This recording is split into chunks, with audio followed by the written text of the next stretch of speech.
ভাই আসসালামু আলাইকুম। ওয়ালাইকুম আসসালাম। ভালো আছেন? ভালো আছেন? জি আলহামদুলিল্লাহ ভালো আছি। তো আপনার এই হাটের আপনার আসলে কেমন কি? এই হাটের মালিক তো আপনি। না আসলে মালিক বললে এটা ভুল হবে। এটা হচ্ছে এই হাট পরিচালনা কমিটির একটা অন্যতম সদস্য আমি। আচ্ছা আচ্ছা। আপনার পরিচয়টা? আমি মোহাম্মদ সাদত হোসেন, এই হাট পরিচালনা কমিটির একজন ক্ষুদ্র সদস্য। আচ্ছা। তো এই হাটে এখন তো আর কুরবানির বেশি দিন সময় নেই।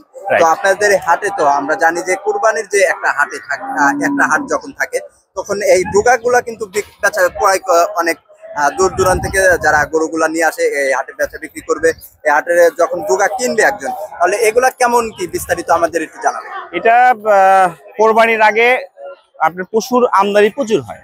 আমাদের যে একটা জায়গা, একটা এরিয়া, এ থেকে প্রায় কিন্তু 3 ডবল জায়গা আমাদেরকে তখন বরাদ্দ করতে হয়। অবশ্যই সেক্ষেত্রে যখন ফাঁকা জায়গা থাকে, এই কোরবানির পশুগুলো এসে মানে ছত্রছায়া একটা অন্যরকম বিশৃঙ্খলার সৃষ্টি হতে পারে। যার কারণে আমরা হাটের পক্ষ থেকে আমরা একটা সুশৃঙ্খল সুন্দর ফোটার ব্যবস্থা করে থাকি, মাঝখানে ফাঁকা রাখি এবং এই খুঁটিগুলো মানুষ যখন হাটে আসবে যাতে আইসে কেউ ছুটাছুটি না করতে পারে।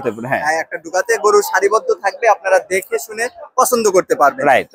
যারা ব্যবসায়িক, যারা গরুগুলা নিয়ে আসবে দূর দূরান্ত থেকে, তো সেক্ষেত্রে আমি বলতেছিলাম যে এই ডুগাটা যে থাকবে আপনাদের সারিবদ্ধ যে গরুটা বেঁধে রাখবে, সেগুলো আসলে কেমন ভাবে আপনারা বেচা বিক্রি করবেন? এটা যেহেতু ওখানে আপনার একটা বড় অঙ্কের কস্ট সেখানে কিন্তু ব্যয় হয় আর কি। আপনার অনেক বাস কেনা, সেখানে এমপ্লয়ি কস্ট, এগুলো নিয়ে একটা বড় অঙ্কের কস্ট হয়। সেই ক্ষেত্রে আমরা এই যে খুঁটিগুলো আমরা যখন দিয়ে দেবো, তখন এইটা খুঁটির পারপাস, একটা গরু যখন বাঁধবে তখন সেই পারপাস আমরা 200 থেকে 250 টাকা এরকম একটা ফি নির্ধারণ করা আছে। দেখা যাবে একদিন আসলে ওই প্রথম দিন যদি আমরা সবগুলো একসাথে আসেন মুভ করেন, তাহলে কিন্তু সেটা সুশৃঙ্খলতা থাকলো না, মানে হজ অবরলা হলো। যার কারণে এই ক্রেতাদের বা বিক্রেতাদের সুবিধার্থেই আমরা 2 থেকে 3 দিন আগেই টিকিট গুলো ছাড়বো। বিশেষ করে যেমন রবিবারে হাট, আমরা পয়লা হাট রবিবারে, সেক্ষেত্রে আগামী হাটের ঠিক 2 দিন 3 দিন আগে বুধবারে থেকে 28 তারিখ, বুধবার 28 তারিখে আমরা এই টিকিট গুলো ছাড়বো। মনে করেন অনেকেই আসবে এই টিকিট গুলো তার নির্ধারিত জায়গা বুকিং দেওয়ার জন্য, আমরা এইভাবে দিয়ে থাকি আর কি। আচ্ছা, তো আরেকটা বিষয় সেটা হচ্ছে দূর দূরান্ত থেকে যারা ফোনে আপনাকে বুকিং দিতে চাইবে, তাহলে কি আপনার সাথে ফোনে কথা বলে তারা বুকিং দিতে পারবে? ফোনে আসলে আমরা বুকিং ওইভাবে নেই না, মানে ফোনে বুকিং অন্যান্য যে প্রবলেম গুলো সেগুলো আমরা সলভ করতে পারি, কিন্তু ফিনান্সিয়াল যে বিষয়টা, এগুলো আমরা কোনো রিসিপ্ট ছাড়া কোনো ধরনের এখানে লেনদেন বা কোনো ধরনের কমিটমেন্ট এটা হয় না আর কি। একদম রিসিপ্ট টাকা রিসিপ্ট ছাড়া।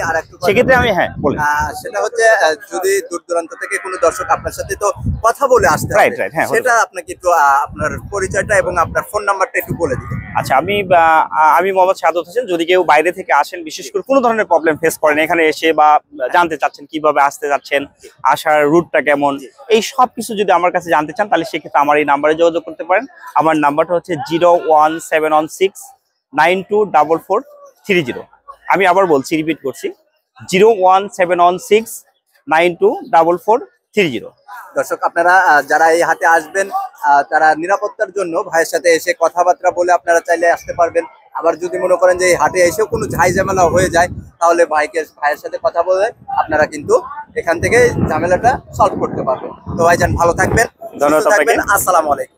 সবাইকে আগামী ঈদের অগ্রিম শুভেচ্ছা। ঈদ মোবারক।